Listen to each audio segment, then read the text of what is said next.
Hello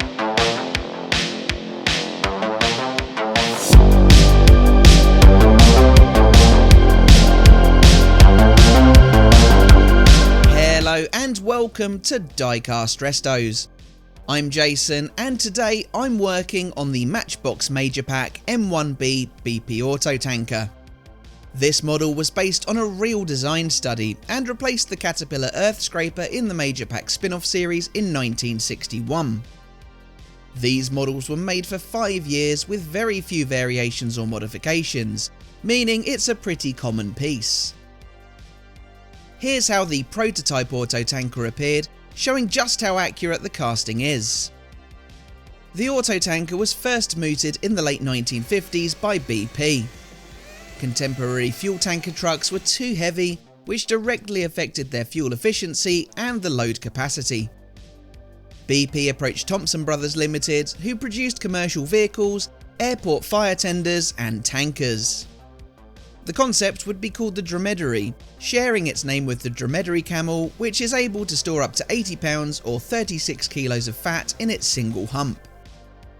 The goal for the concept tanker was to reduce the overall weight of BP's tanker trucks without compromising on durability or capacity. Thompson Brothers came up with a design which would become known as the Thompson BP Autotanker. They used lightweight materials including aluminium and other lightweight alloys for the tank and body structure, which helped to reduce the vehicle's overall weight. The bodywork was streamlined to improve aerodynamics, leading to reduced wind resistance and thus better fuel efficiency. This was in a similar manner to the Texaco Doodlebug of the 1930s, something I've previously paid homage to. By reducing the weight of the tanker, the Autotanker could carry more fuel without exceeding road vehicle weight limits. It could haul around 15,000 litres of fuel, which was 70% of its gross vehicle weight. Completely integral construction eliminated the need for a separate chassis.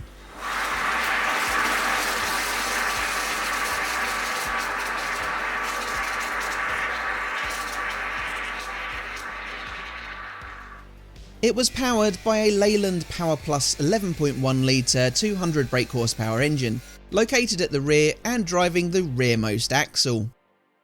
This layout enabled the tanker to sit lower for improved stability and a reduced overall height.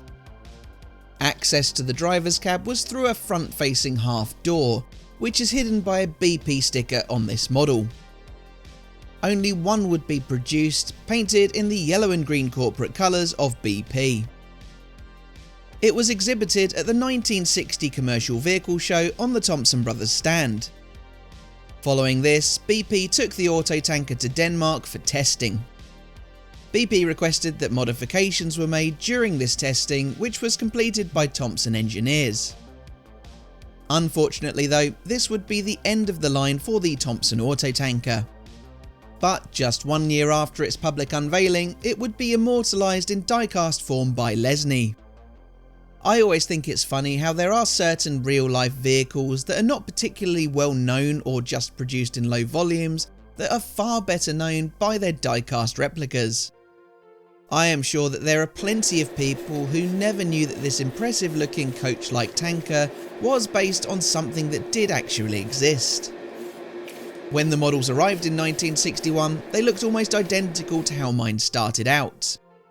The one-piece body was mask sprayed yellow on top with a green lower half. There were long white decals to each side with the BP crest printed onto them, while a smaller one appeared at the rear of the tank and another covered the forward-facing door. This originally covered a hole in the casting, but this was later filled in, as is the case on mine here. Originally, models came with knobbly black plastic wheels fitted before being swapped out to the finer tread type instead. Window pieces were always green tinted plastic, and while trim appeared on earlier models, this was later reduced before it disappeared completely.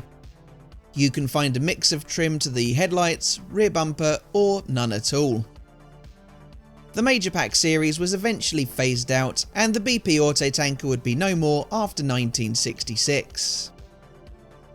Now with my model, I needed a whole new second axle and tyres. I had none in stock that matched the size of those on the tanker, so I used some hub type wheels which were a great match in size. I just needed to eradicate that chrome. Meanwhile, I'm polishing that green tinted transparency with some Polywatch scratch remover before dunking it in wood floor polish to give it a factory fresh sheen. Next, I revitalised the 6 original wheels using Citadel Gloss Nuln Oil.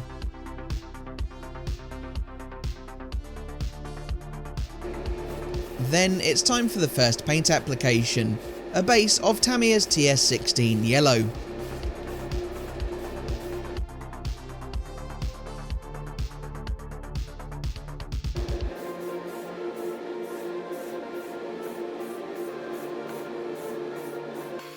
The axles look pretty rust free for the most part, but they still get a gentle sanding down before having the wheels refitted.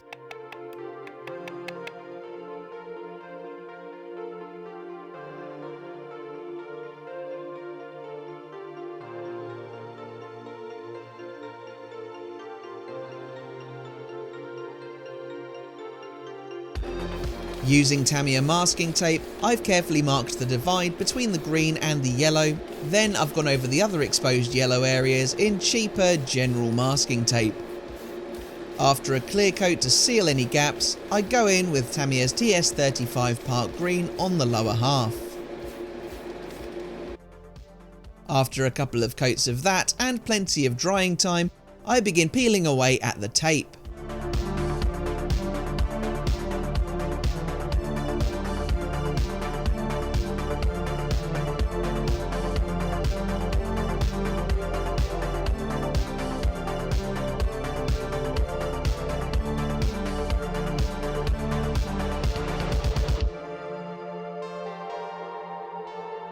As you can see, there are a couple of points where the green passed through, so I'll address these now, chipping away at the thicker clumps before touching up with some more yellow paint.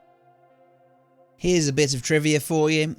In the 1960s British television programme Thunderbirds, the BP Autotanker makes an appearance at the fictional London International Airport as a hover tanker.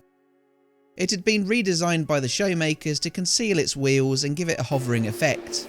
In fact, a lot of Lesney's Matchbox models were used during the filming of Thunderbirds.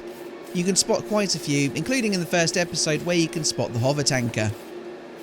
I addressed all of the rough patches across the sides and rear before giving it this clear coat. Here's some consumer advice. These are the water slide decals from Black Square Decals, and the quality of the design is very poor on the BP emblem, as you can see in this comparison. Since Steve Flowers Model Supplies only provides the BP crest without the white backing, I decided to try elsewhere for this restoration. I found Diecast Models Cars Boxes stickers selling this excellent set on eBay. While I'm not a fan of stickers, as there's virtually no margin for error, these are superb and excellent value for money. Just a word of warning though, you do need to carefully cut these out for yourself before trying to apply them.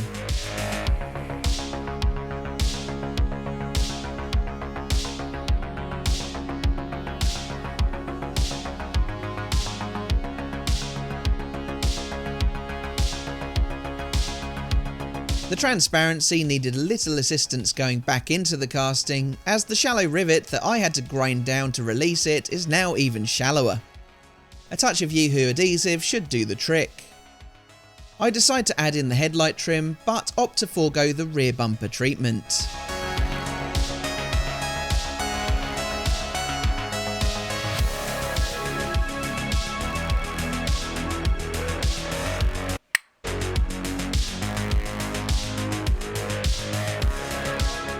Here was how my Lesney Matchbox Major Pack M1B BP Autotanker was looking earlier.